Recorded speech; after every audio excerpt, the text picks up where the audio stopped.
Peace and prosperity, everybody. Thank y'all for tuning in to Rare Minded People. Make sure y'all hit that like, share, and subscribe. Yeah, and I just want to thank y'all again for being here today. We have a special guest, and we just want to talk about a lot of important topics. We talk about Trump shooting and etc. So we just go forward, brother. How you doing today, man? I'm doing well, brother. Doing well. Man, Another good. day Yeah, to man. the store. Man, good to have you here today, man. You a very round, educated person. You have a lot of experience with just multiple different fields of education, from learning it from the environment of the streets, to all the way dealing with just the methods of being a survivalist and all of above though. So how do you see America compared to where you grew up, as a youngster, and see it kind of like where it's going today, besides the technology, you know what I'm saying? Like leaving technology out of the equation, I think the biggest thing is about the overall value system or lack thereof that we can kind of see that was kind of held as something that was understood that didn't need to be explained when we were growing up. You know, um, just in terms of some of the smallest things that we understood as a child. And it was a given. If you saw a gun, in your household or anywhere you happen to be, it was just understood without ever having it explained that as a child you don't mess with guns. True. And today, it's just sad. A lot of times we have children who get a hold of guns and don't understand that they can be lethal, and that end up having a fatality happen within the home, and then now they're going after the parents, and then in addition to that, just this scourge of mass shootings, live active shooters and that kind of thing. And going after soft targets. I think it was also understood that when we were growing up, you aid and assist the elderly and the very young, children. And today, it seems like we're going out shooting them. Yeah. And it's just an odd phenomenon. And it seemed like no matter what it is, everything results in a shooting. Like you could hear people, talking from different perspectives, and it always ends to the point is, I kill you, I kill you. You know what I'm saying? Right. And it's kind of sad that's the only way that people feel the way of really kind of like expressing themselves. Like even people that don't even mean that they'll kill you, they even say it to you. You know what I mean? They'll tell you they'll Right. kill you and really don't even mean it. But I mean, Right. in some type of way, they willing to practice it though. I think they have enough anger Right. build up in them, But so all right. So since we on that topic right there, though, we'll talk about just morality and guns and stuff like that. Do you feel that like far as the shooting that just took place, with the school shooting to the bank shootings and everything else like that, do you feel that, like it has to do with gun control, or do you think it has to do with, just the way that they was brought up? Because like you said, even in my generation, we was taught not to deal with guns, and it was like vulnerable. You know what I mean? They was around, but we knew not to deal with them. But today's era is a different story. It seems to be that way, or it just overwhelmed with so many guns. You know what I'm saying? That it just it's no control over who has them now. But how do you feel about like the motives of the shooters and stuff? Yeah, that's what's called into question. There's a big difference between the Black Panthers picking up guns for self-defense and actually having legitimate grievances against the state and the police, and people just walking in and just randomly shooting down innocent, unarmed people. And I think Yes. that's a decline in the moral fabric, of a nation where, you're not only talking about the decline, but possibly, the rise of a soulless nation, or what some people would call the rise of the zombie nation. So, it takes a certain kind of soulless individual to just walk in and just callously kill people. Do you feel like that got to do something with gun control though? I mean, because that's what. No, the gun control doesn't go to the heart of But what that's the you're dealing compare. with. But that will be the Yeah, when you're comparison. dealing with If psychological issues and emotional issues, spiritual decline of a nation, and that's something that most people don't want to deal with. They want to talk about, the outward, manifestation of what happens when you start having a nation that has a growing amount of people who can take that kind of action in a very zombie-like way, just walk in and just randomly start shooting people. okay, so That's not a gun issue. That's an issue of a person's condition of the heart or lack thereof. but if it ever reached the legislation or Congress, those are gonna be the topics though. Those are gonna be the issues about Oh guns. yeah, they're gonna always, and because you can't legislate morality, so the only thing you can do, the only thing that is left, eventually. Other nations, but not to say that you incorrect about that, but in America, true, but in other nations, most certainly they could, they could correct, they put checking morals and things like that. You feel me? They have proper procedures of how people think and function and everything else, even throughout their history. Oh yeah. So I just think So, about putting, yeah. Go ahead. right. Well, what happens is that you can't legislate morality, but you can reward it. Okay. What you mean by So that? what happens is that when people are doing the right things, you can figure out ways to reinforce that. You know what I'm saying? In other words, China and Japan right now have very big brother oversight over most of their citizens, in terms of just watching them at all times. Yes. And people end up receiving, especially in China, what they call social credits. Those social credits are actually, financial bits and bytes, meaning I'm talking about actual credits that are being put into their account where they're actually building up what's known as a social welfare credit. Really? I never heard of I never heard of anything like that. I'm gonna have to look into that. China has that going on right now, where they watch people at the transit stations. They watch people as they going to and from at work. They watch who they interact with, and who they interact with actually gains them social credit points, is what it's called. Mm-hmm. And they end up actually saying, okay, if you're meeting with someone who is of a high status, and obviously, it's say for instance, a business meeting or a plan, maybe possibly for that person to open up a new business, you receive so many social credit points for that. If in fact, though, you're found in the streets loitering or possibly meeting with known gang members, then that brings you down in social credit points. And they actually they have a massive big brother looking through the camera, because they have one at every corner about every 500 feet. And it's very clear. Yeah, I see that on a lot of highways here, though. You know what I mean? Even our local inner streets as well, though. But me looking at things from a gun violence perspective, I know as we breaking it down, the conversation get a little more intense and deeper. But to me, I think the only reason that gun control plays a matter in this conversation when it comes to school shootings or any type of violence, because I think it's kind of like a repeat of Germany, where they was able to confiscate people guns and know who had things registered, and they was able to come and take those things, to put people. That's the least common denominator. That's going to happen.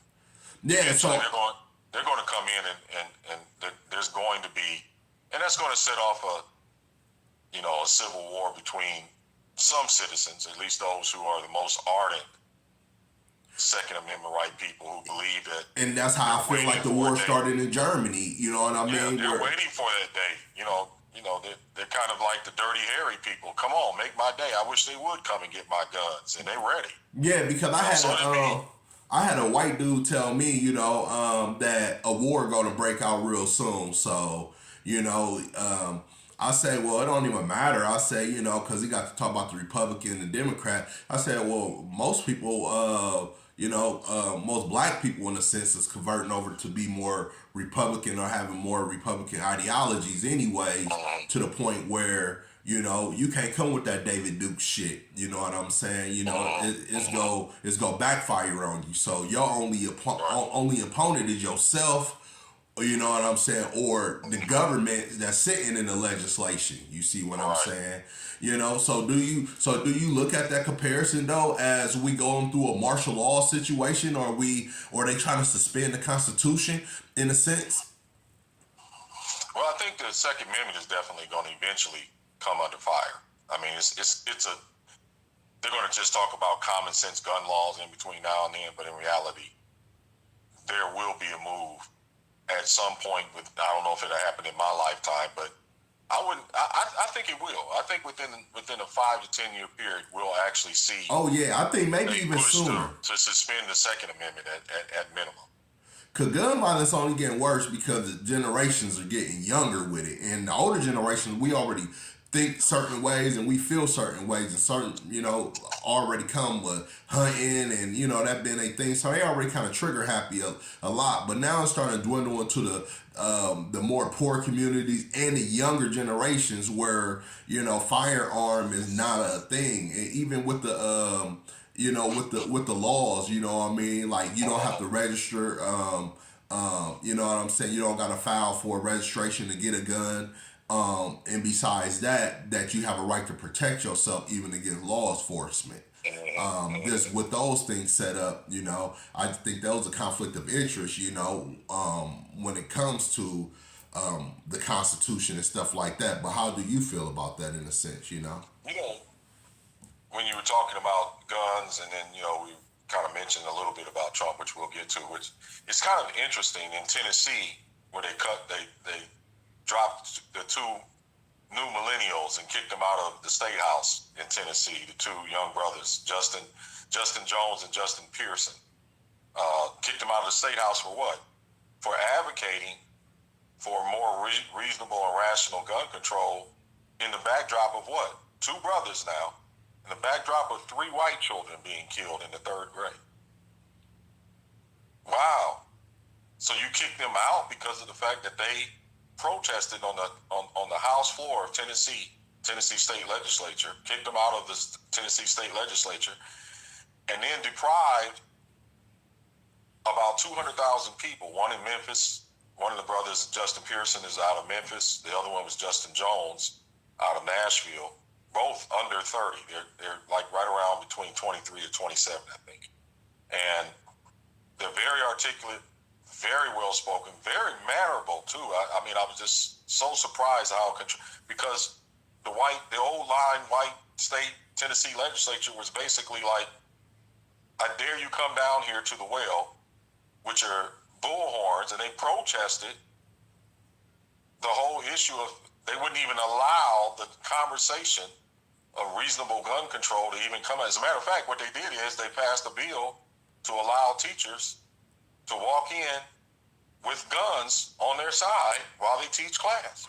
Do you think a lot of times that's still from children playing, the amount of violent games that's coming out of military warfare type of games, like those, like Mario Brothers and stuff like that are not really highly type of games anymore. You know what I mean? It seemed like Candy Crush and all those other games took over that in a sense. Right. But when it comes to real, Xbox and games like, systems, it seemed like the number one games are more of like Grand Theft Autos and more violent games. Do you think those are really stemming the mentalities, and even Hollywood? Well, something that's interesting, I think that this Generation Z is what they're called. They're actually the youngest one, meaning between, say, 16 to 26, 27.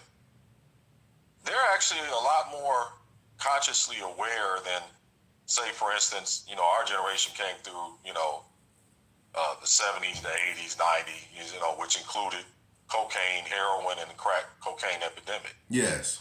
And there was a lot of violence during that time period.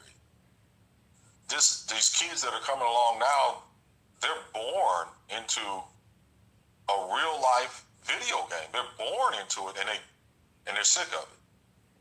So they were advocating for reasonable gun control, and at least to say, hey, look, we've got to do something in the midst of this.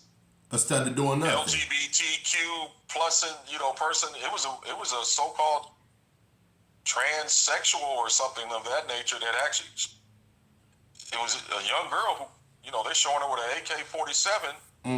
It was actually he, she, it is what, in other words, it was somebody who had actually changed their sex, quote unquote, and that's a whole nother issue, because I don't believe that if you can't change at the chromosomal level. Nah, If you were born as an XY, you don't become an XX because you change the outward accoutrements. And a lot of people say, you still don't have fallopian tubes, you still don't have an ovary, you still don't have a womb. We're going to say that conversation for another time, because that's some deep. Yeah, but that's who shot the windows out. That's who shot the windows out at that school and went in there and killed those 3 children and the 3 staff members.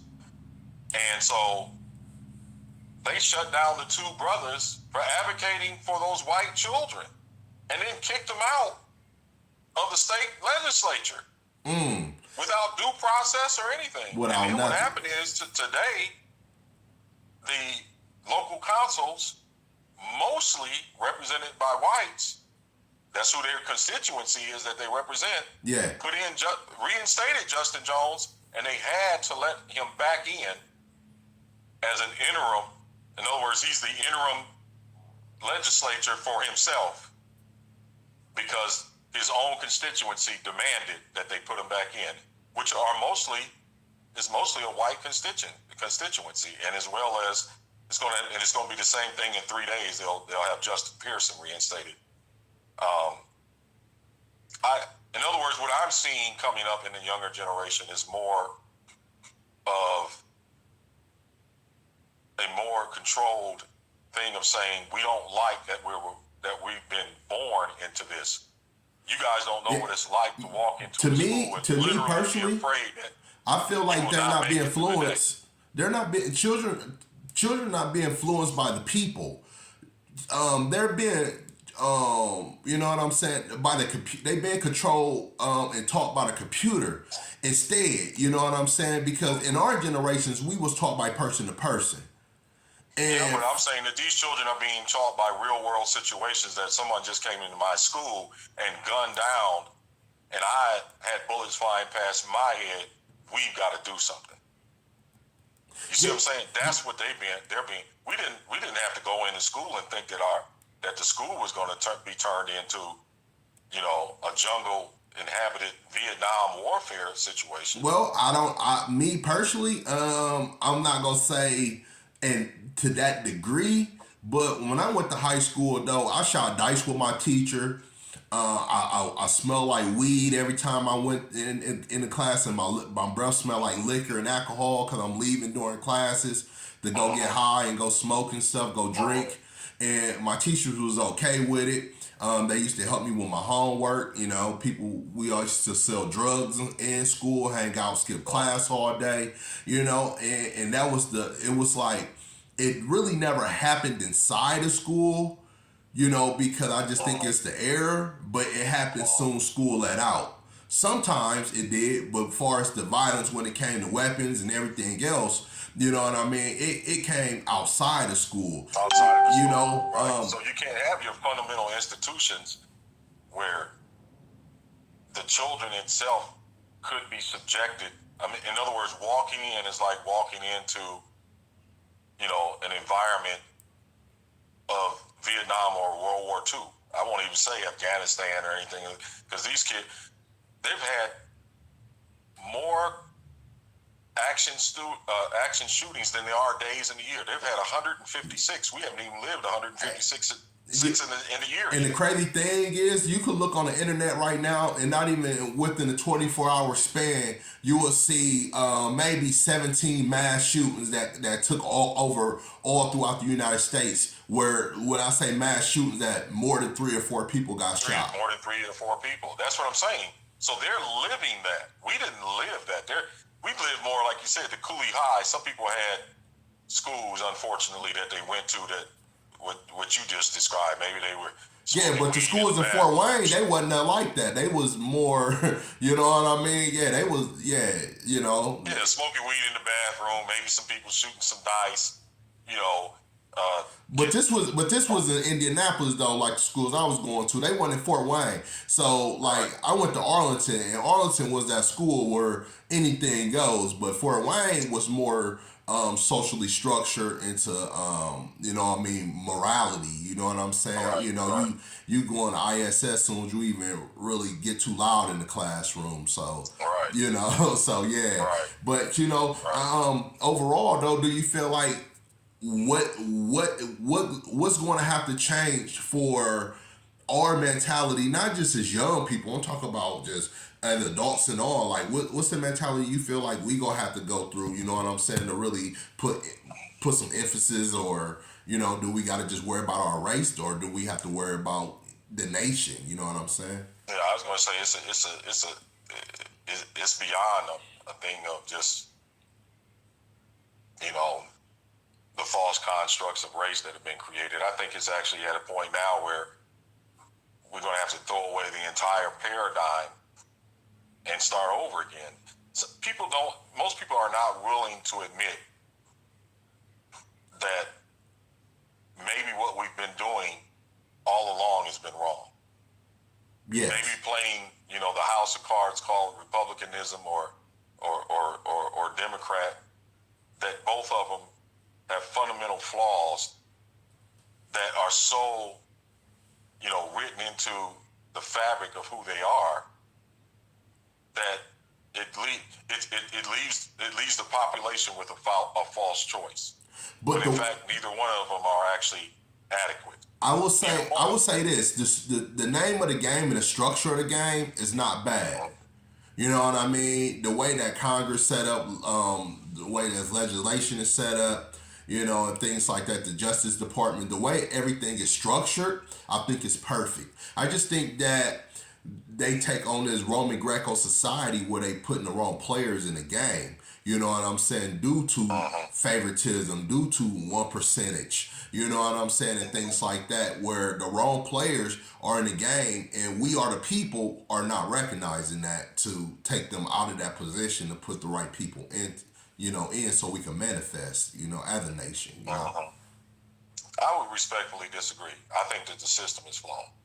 No, And I no, believe no, that it's not. been flawed from the beginning. I'm just talking about the structure. I'm talking about the structure, the Even the way structure. that I believe that even the structure is flawed. even the people of the mass people of how many politicians should be in the office and the whole nine, the way that, you know, it goes from the government system, you know, from the judicial systems. I mean, not saying the concept of how they run it or whatever. I'm just talking about the structure of, you know what I'm saying? I'm just talking about how the structure is made, you know what I'm saying? Because it give all of us a equal opportunity as a nation to come together, instead of we having a monarch system of one or two people structuring our system to dictate what we should do and what we can't do. You know what I'm saying? As that's democracy. Just speaking alone, but just saying, and that's the reason I said the structure, not talking about the people that run it and how they're running it. You know what I'm saying? No, I believe that the structure is fundamentally flawed. Oh, Starting okay. from the Constitution and starting from concepts like diplomatic qualified immunity, absolute immunity. These are things that should never even apply. No politician should have an exempt status, whether or not it's the president, whether or not it's a senator, a congressman, or anyone all the way Ooh, down to police officers. I know you won't like this. What if Trump get diplomatic immunity in this case, and they let him go and he become president? You know? That's the problem. That's the problem. You can't. What I'm saying to you is that anybody who's actually did the things that Trump has done, they would already be in prison. But they could argue that he didn't have diplomatic immunity before the situation took place. You know what I mean? No, what I'm saying to you is that I don't believe the law either governs all or it's no law at all. Yes. And when it gets to a point where you start talking about a person has political immunity because of a position or a status that they hold, then you're not doing anything other than reproducing what, in fact, the so-called founders of the nation fled Great Britain for. They fled and reconstituted another government, but the government that they reconstituted is actually nothing other than a coded, well-dressed form of this very same thing that they were running from. So you have the political class elite, you have the ruling class elite, you have the merchant kings right here, right now. So that's the reason that you could have, while writing the Constitution, guaranteeing we do here ordain this Constitution to do what? To protect ourselves, meaning and our posterity, the blessings of liberty for our posterity. Yes. Posterity is just a glorified word to protect our own asses. Yes. So they, right from the beginning, who could vote and who couldn't. There was only one class of people who could vote. Mm-hmm. And that was who? White male property owners. Yes. Now they don't do it through that. Now they do it through something called gerrymandering, where they actually use, where the Congress can go back in and redraw district lines that almost guarantee that nothing other than white male property owners, again, yes, get to run the state legislature in Tennessee and kick two bright, ingenious brothers out of the House. Because why? I dare you young Negroes, Negropeans, niggas, have the audacity to come down into the well of our house and protest the using of guns, even if it means killing our own babies. Yeah. Yeah. So it's like, what? So we kicking you out right now. Why? Because we have a super majority that we created through what? Redlining and gerrymandering. Which takes us right back to what? White male property owners have the exclusive right to dominate, and that is the few, to dominate over the many. Lords and ladies, it's been flawed from the beginning. Say the laws of lords and ladies, huh? You know. Yes, that's all it is. So you get a letter even today from an attorney, and what does it say at the end? ESQ. ESQ means Esquire. You go look up what Esquire is. It's in the House of Lords. Yes. It is actually granted. It's the fourth highest title of nobility granted from the King of England in order to operate within what? His House of Lords. In other words, to operate within his dominion. So basically, if we get down to the root of this whole conversation, basically America has no say-so when it comes to our laws or our politics, because we still in control by the Queen's law. Is that what you're saying? Right. So what happened is that we ended up recapitulating nothing other than a well-cloaked, that's the reason that we got, that whore in the harbor that's blindfolded. Why would you blindfold justice? Yes. In other words, you go into courtrooms all over the, and right above they have a Roman Greek goddess holding the scales of justice, and she's blind. Yes. Justice should never be blind. Justice needs to be, as the word that they hate to use it, justice needs to be woke. It needs to be conscious. It needs to be aware. Yeah. It has to have a great vision with other eyes to watch over, as birds and bees and everything else. You know what I mean? As images of, you know what I'm saying, gatekeepers or whatever the case may be, to protect the sacredness of, right. You know so what I'm if saying? You take a feather, yes, and then you set a baby on one side and then put a feather on the other, well, the baby is going to end up, what? Falling on the wrong side of justice. So therefore the baby can't, we don't have, when I say both Democrat and Republicans, they both have the wrong approach to the issue of reproductive rights. They both have their system goes all the way back to, Plato and, and all those, but even though they don't have the same rules, they still try to have that same concept, because the Republican system never lasts such long of a great time where, they look at it as being the most heroic system that ever existed. You know what I'm saying? Because communism is fairly new as well. You know what I'm America saying? is still young. I mean, it doesn't compare to ancient Babylonian kingdom, the ancient Kemetic system, some ancient Chinese systems. They don't have. I mean, when you only been on the map, 250 years, you can't be running around talking about, oh well, we got the greatest thing that's ever been invented. It's like, and they even call it an experiment. In other words, if you're experimenting, that means that you're not doing the real thing. Well, you got to look at it though. We're not under a real nation either, though. So of course, it's all a corporate overlay. Yeah. So, and so what happens is that, and then what they do is they allow the people to falsely believe while they're up under, corporate controllers, that free.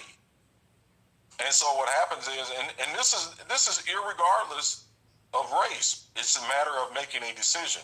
Do you want to be part of the ruling class elite? And are you willing to do the things, make the sacrifices, sometimes of, those closest to you in order to rise to the top? And if so, you can come in. Yes. If not, you can't.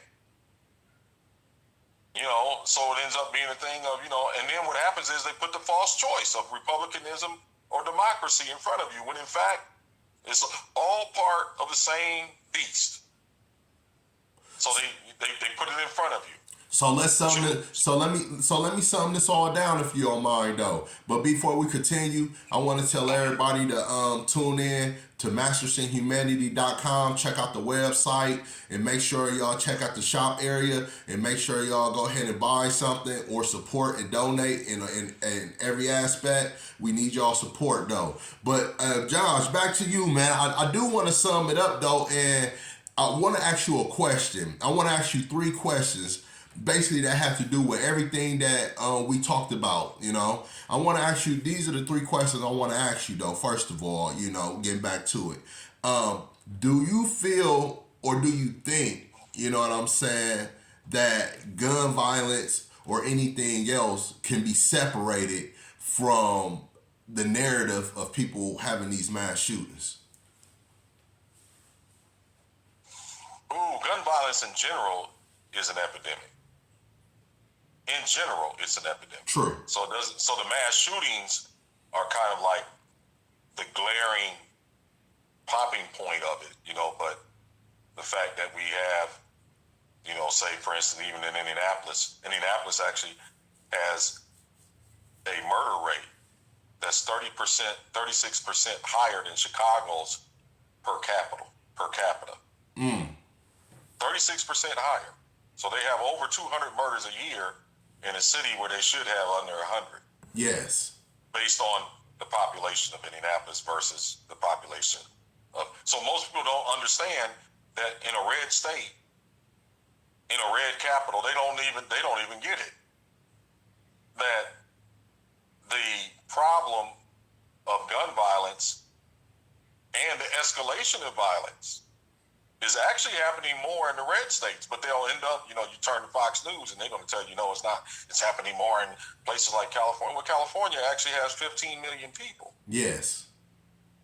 20 million people, if I'm not mistaken. It might be 20 million. Yeah, so per cap. But you got to look at per cap. Indiana is growing in prison rate and everything else over anybody, though. Right. So 2 times as much.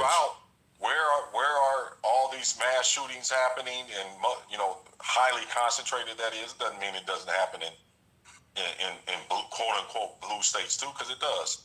But the issue is just that where are most of them happening at? Texas, Alabama, Kentucky, Tennessee, Florida. This is where most of them are happening. Yes. Because they're not going to take away my guns. But why did you go shoot up kindergartners, first graders, and said they're not coming in your house to take away your guns, so why you go shoot them? True. Why aren't you going? Why don't they go to where the power is if they have all with the power? In other words, go to legislation, go to Congress. Why don't they go there? See that, but that's why they don't go there. That was the next conversation, but that was the next thing that was gonna come up though. But the thing is, That's what Trump told them to do. He told them to go to Congress. But you saying the same thing. What makes the difference? They were just running their mouth. That was just a bunch of rhetoric. I mean, they went in there and they did, some damage, but I mean, that wasn't. They went to they went to Buffalo Wild Wings afterwards. They were guns ablazing because of the fact that they already had. It was a situation where in D.C. they couldn't even bring those guns into D.C. On that level. You get where I'm coming from? Now, if it had been us running up into the state capitol, even Biden's daughter said Black Lives Matter. That's a whole nother issue, but let's just say a whole bunch of black faces that ran up on the Capitol like that. We already know what would have happened. Oh yeah, it'd be dead. It'd be executed on the spot. Executed on the spot. They you got a black massacre. You have your Reverend Jesse Jackson, Al Sharpton, whatever. You know what I'm saying? Down there protesting and preaching. You know what I mean? But Al Charlatan would have been out with his whole army of people. Ready to talk about what they did to us and that kind of thing. But the reality of it is that it's difficult at this point in time, to really look at the situation and say, hey, look, what do we need? We need a paradigm shift. We need to take a sober look at ourselves and say, hey, look, who has the answer? And when you really look at it, I don't see either side has the answer. Yeah. You sit there and say, the reality of it is the most dangerous place to be as an infant, as a black infant, is inside a black mother's womb. This is real. Why? Because of the fact that they're being told that life is not, sacred. That doesn't mean that there aren't times like incest, the health of the mother, rape. That's not fair to tell any woman under those conditions that they have to carry that child, to birth. That doesn't make any sense. That's ridiculous. Yes. But at the same time, it doesn't make any sense either to sit and say, we have adoption. We have viable options where sometimes the father and his family wants the child. And I always end up telling people, I say, let me tell you something. The Bible says at one point, before you were formed in your mother's womb, I already knew you. Well, where were you before you were in your mother's womb? First, you were in your father's sack. And the seeds, billions of them, racing to get to the egg. Respect. Came from you as the father. Okay, speak the biology of a human. Go ahead. I hear you. All right. You get where I'm coming, Sam? Yes. But before you were in your father's sack, where were you before then? You were in the mind and the consciousness of God, who already knew you. Yes. He knew your formed destiny and your purpose before you even came into flesh. Respect. So what happens is that, like I said, nobody ends up having common sense when it comes to, how do we balance this scale? Instead, we got people who run around and say, it's a woman and no one has a right to tell her what to do with her body. Well, if her mother had done the same thing she did, she wouldn't be here. True.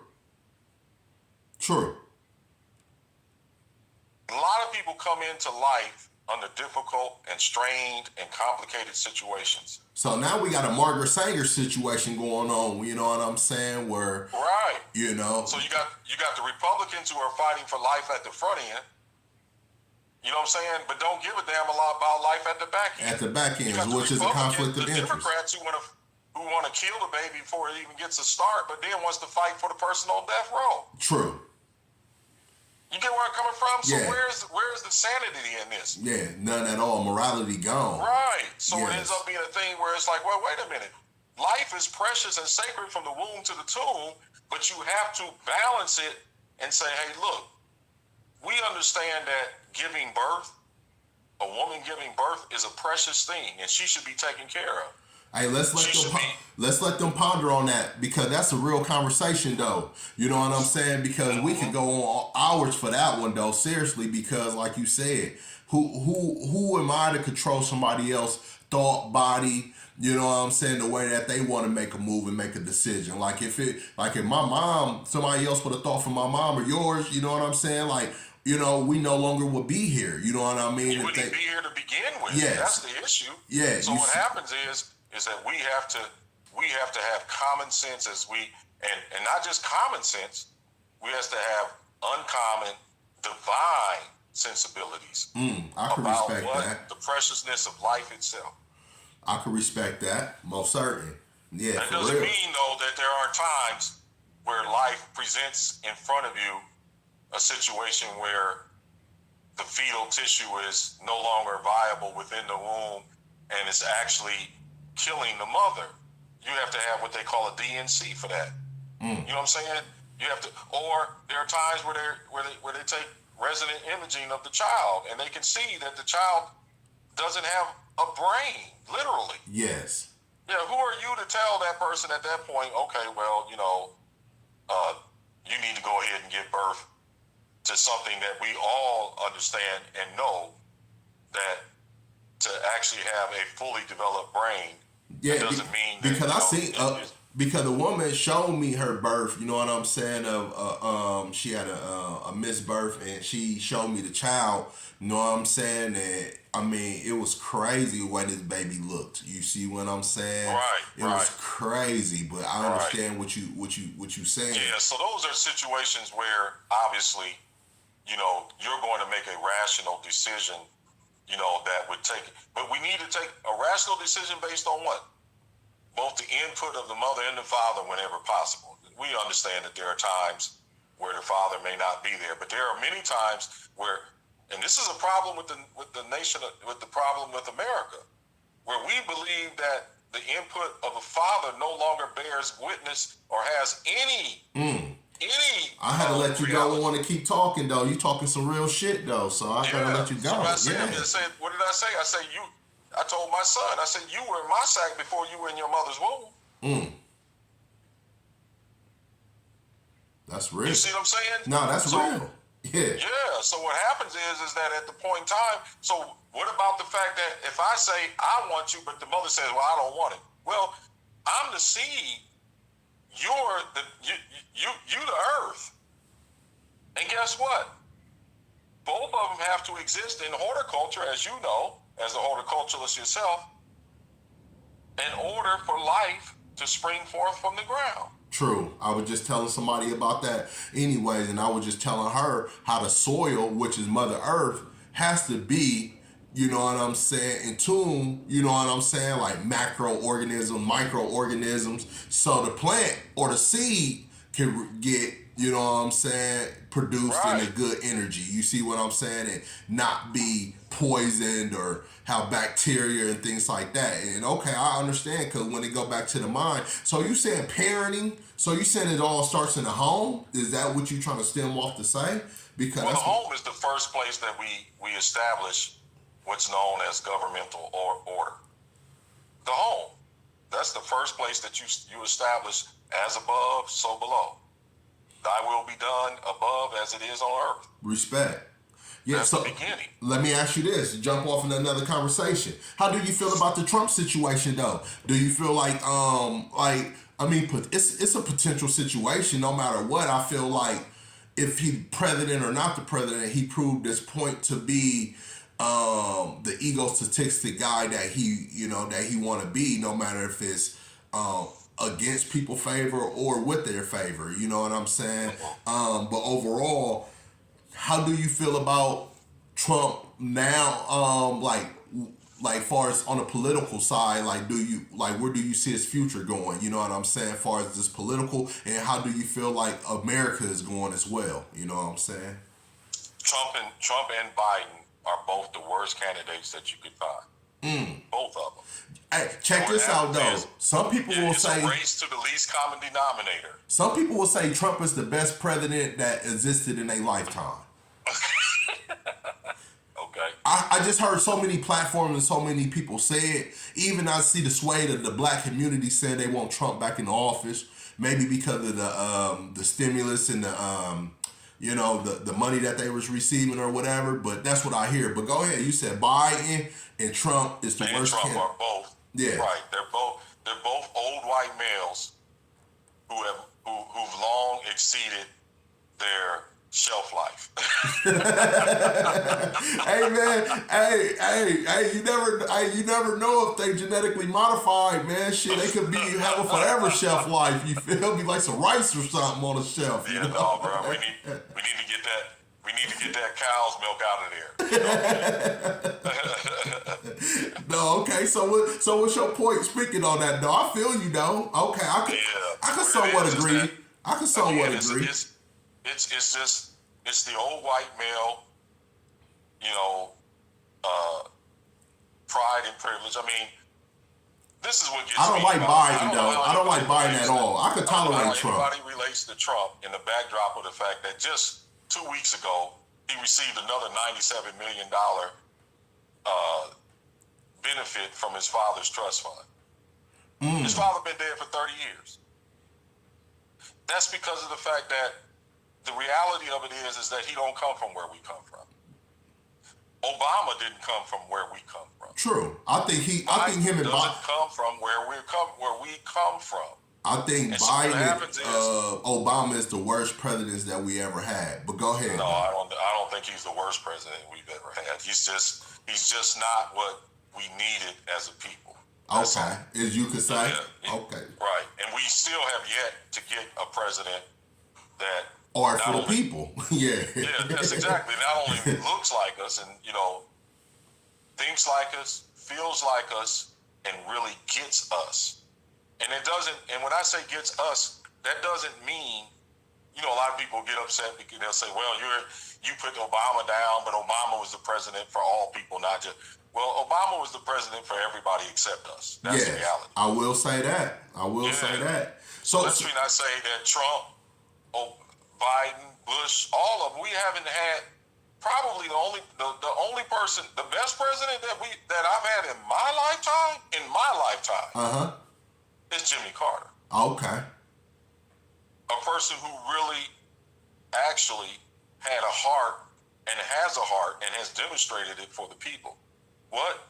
So he built what? A habitat for humanity, not for himself. Yes. Not running around branding the Trump name, not turning the Oval Office into a place for profit. No, understanding that I'm here for the people. Yes. And put here by the people, and therefore there's a sacred obligation that I have to them. So how you feel? Man, we haven't had a president like that in office in my lifetime. No. So how do you feel where America is going then? You know what I mean? Where do you think we heading to? Compared to other countries and just compared to hell in the handbasket. I mean, it's bad right now.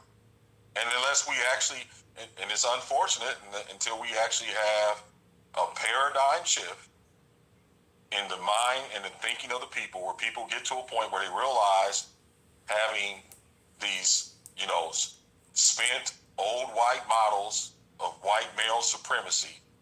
And I'm not talking about that means, automatically we have to have a white female or a black female. It's not about that. It's about the mind. First, wherever the mind goes, the body politic will follow. So we need a new breath of fresh air, something where people really get it, that we really need a spiritual rejuvenation of the nation. Yes.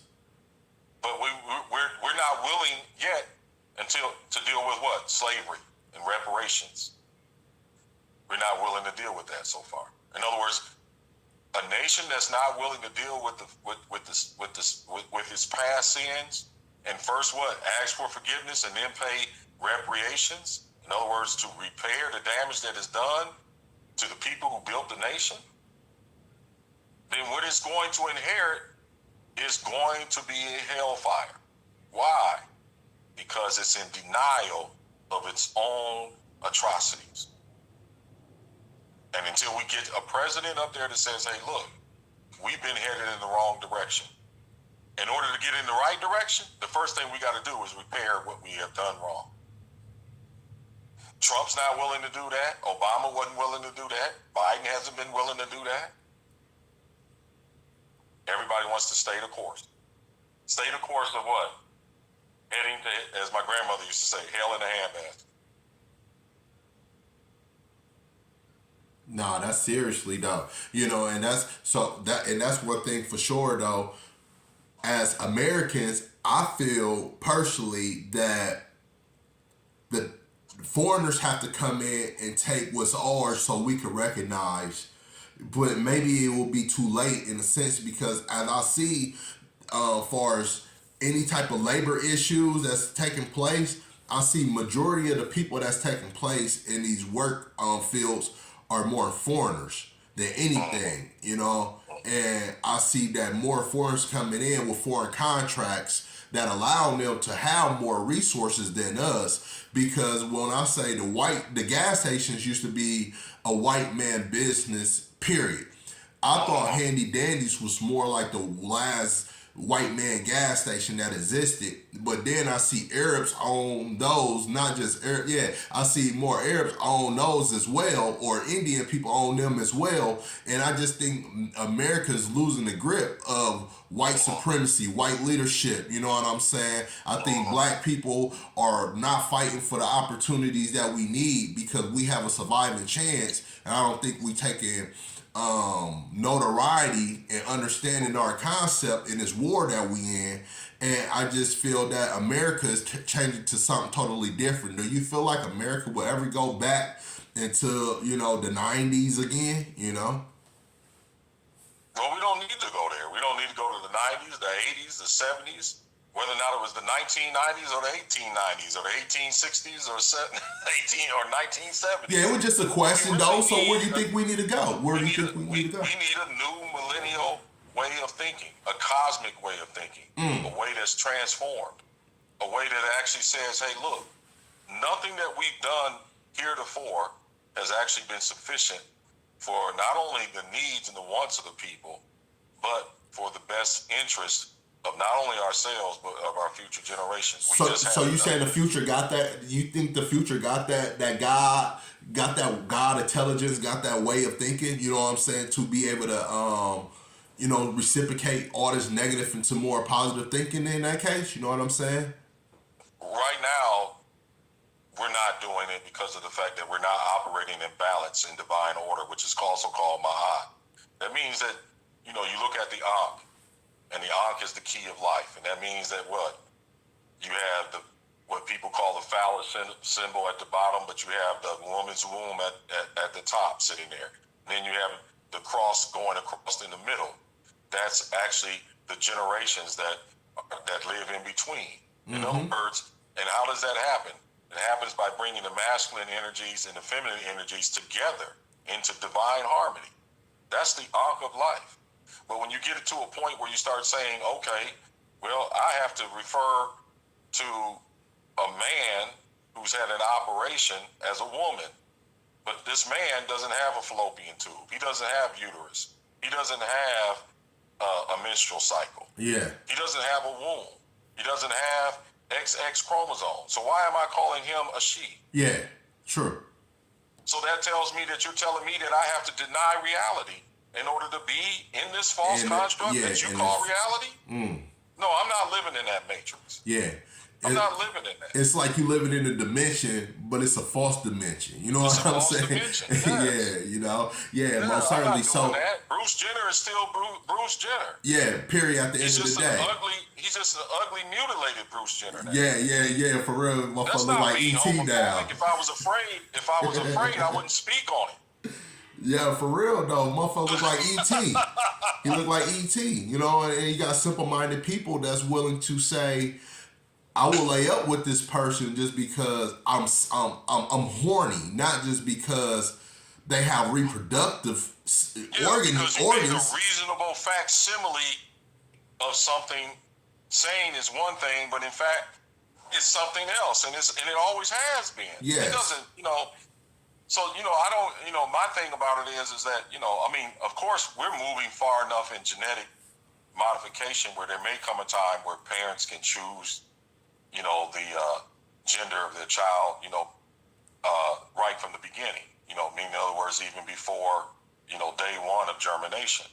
But that, you know, until that happens, you know, the bottom line is that you came from your mother's womb as a man or a woman. That was the divine intention and divine destiny of the creator of all of us, who are you or I to say, oh, well, I don't like this. I just don't feel.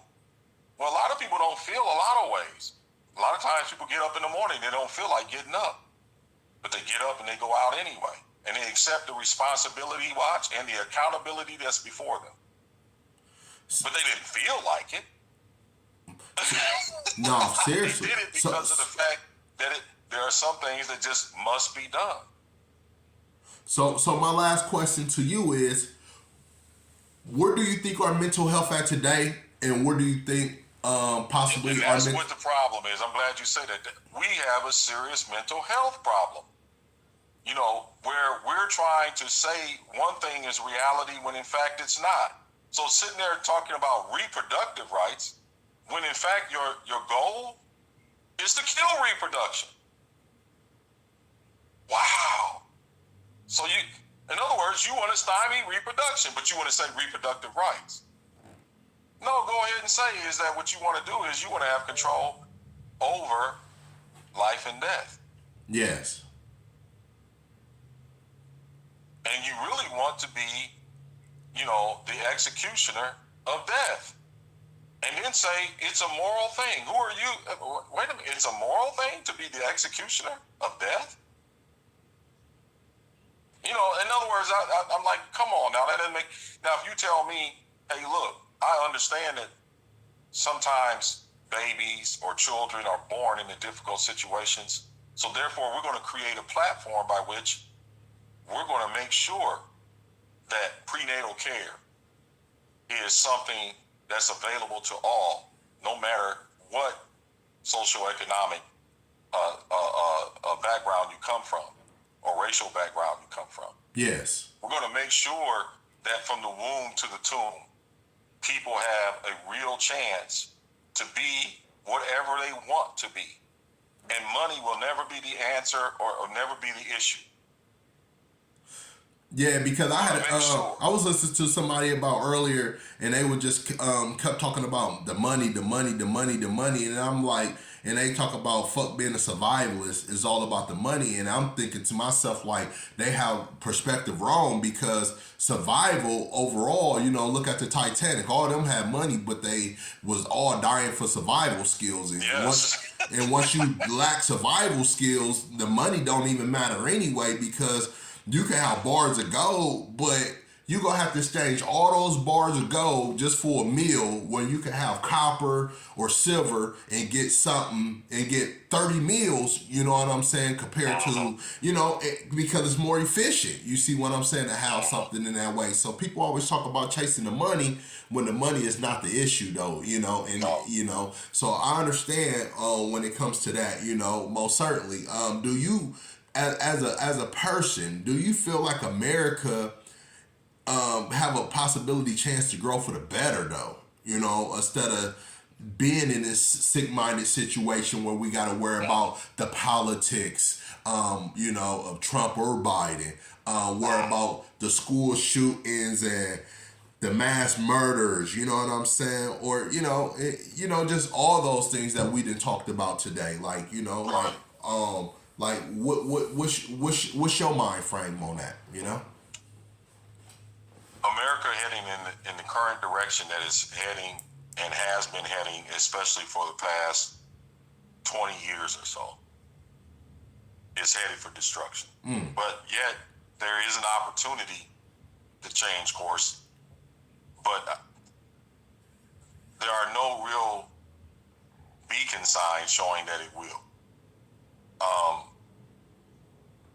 A lot of times until something happens, that, an outside force, say for instance, when you're talking about foreign powers, like China or something like that, that comes in and there's a possibility, or who knows, even more advanced intelligence, that exists in the universe that, looks like, as Reagan gave his speech talking about what if in fact, an alien force came in and all of a sudden everybody would forget about race and creed and various, tribalization and that kind of thing, because they now have this force coming from the stars that's shooting beams of destruction against us. Everybody will forget everything about that then.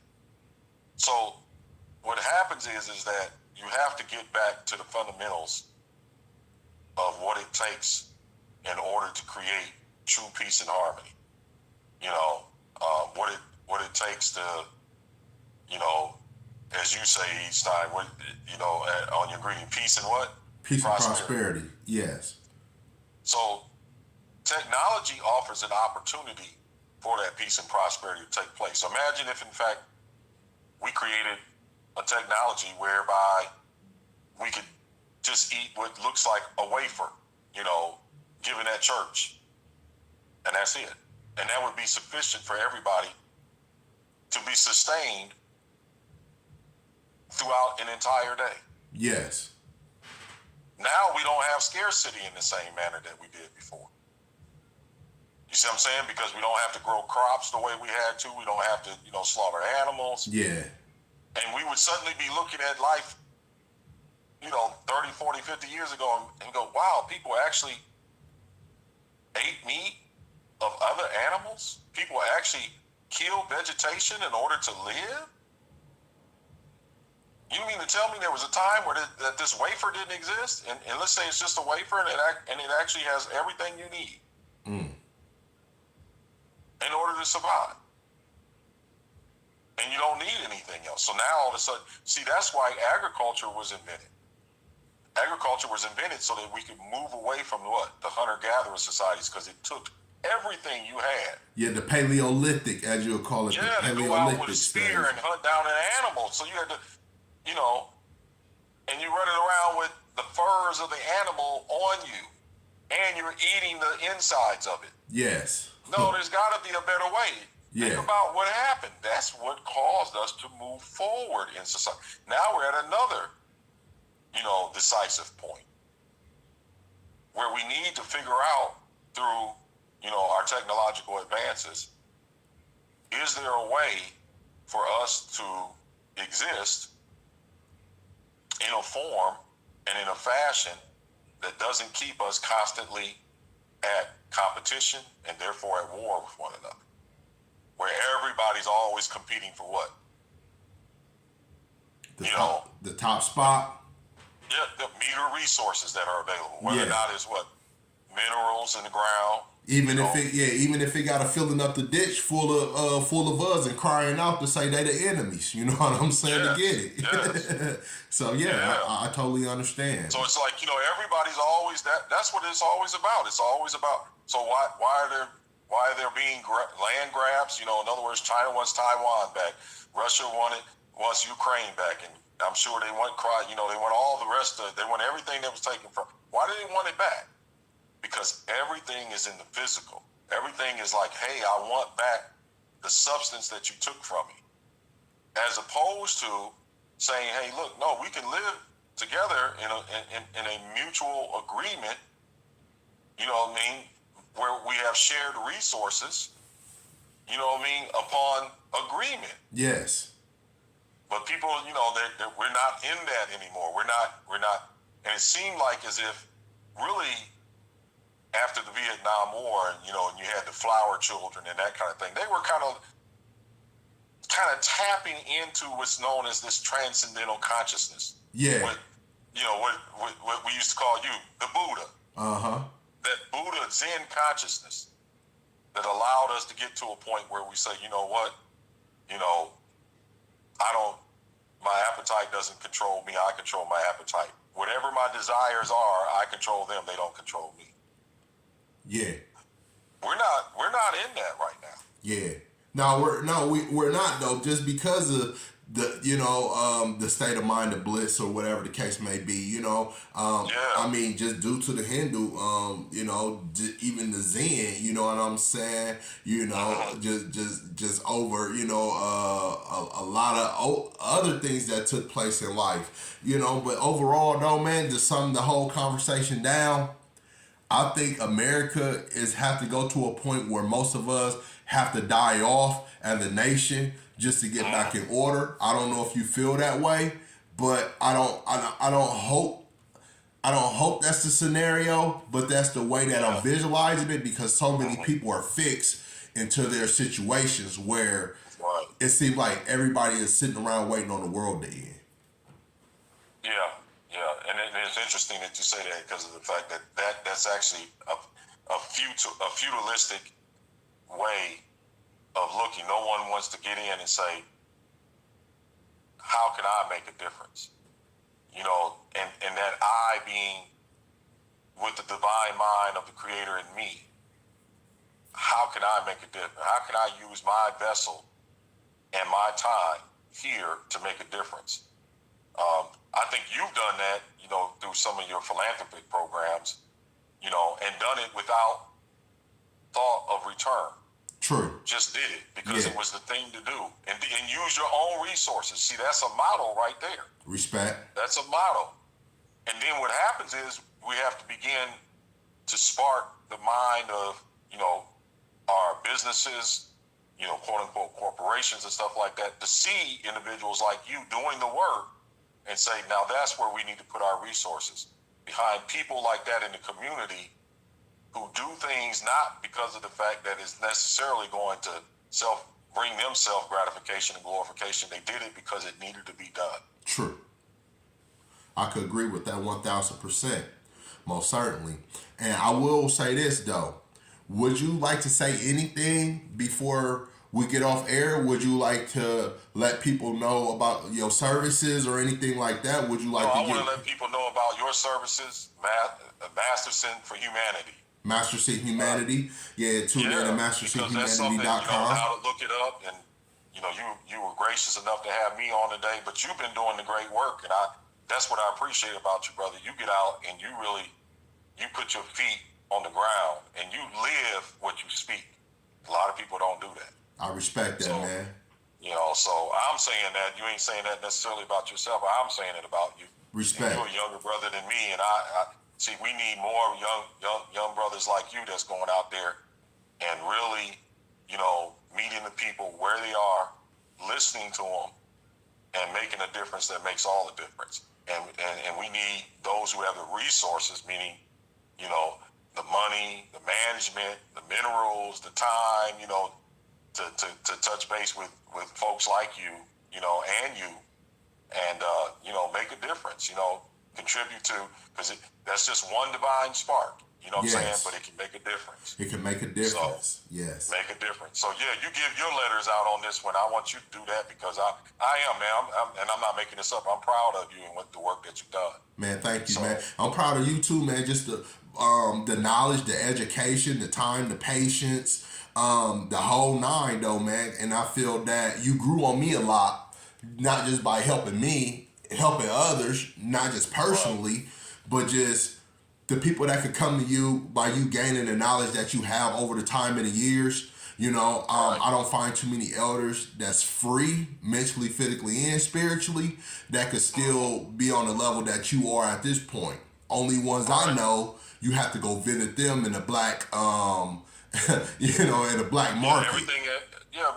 Most of us at my age, we have an agenda, and it's to get it because of it's to get into something and get with someone and get or for you to get with them in order to be a benefit to them. They always have an agenda. And it's because of the fact that at this point in time, they're feeling like, I'm in the twilight years of my life. I better be getting it while the getting is good. I don't have much longer. Instead of actually saying, you know what? It's the legacy that I leave behind. It's the legacy. It's all about the legacy. Yeah. And how am I going to be judged when I stand in front of he, she, it, the spirit that created me? How will I be judged at that moment? True. And that's how we got to look at it in all aspects, Right. Hey, man, but I do thank you. There, brother, go ahead and give out your contact points and stuff like that. And like I said, I wholeheartedly stand behind your efforts and the things that you've been doing. And, this forum is just one form by which, but, it's mostly the on the ground work that you've been doing over the years. Yeah, that's why I like to come up with something like a bill or something like that, man. But it's so hard to get up in the state house and move forward with things like that, though, man. But mine's like me and you. We the only one that be able to change policies. Right. Well, you know? I have one for you. I won't give it to you for this format. I'll give it to you personally. Yeah. We'll most certainly build on it though, But like I said, man, thank you for coming on, man, and peace and prosperity to you and your family, and man, I wish you the best, man, with everything you got going on, man. And I most certainly respect you as an elder, all of above, and I'm pretty sure the platform. Thank you for being here as well, man. Likewise, brother. I appreciate you as well. Peace and prosperity. Peace and Until prosperity. Next time we meet. Peace, all right brother. now.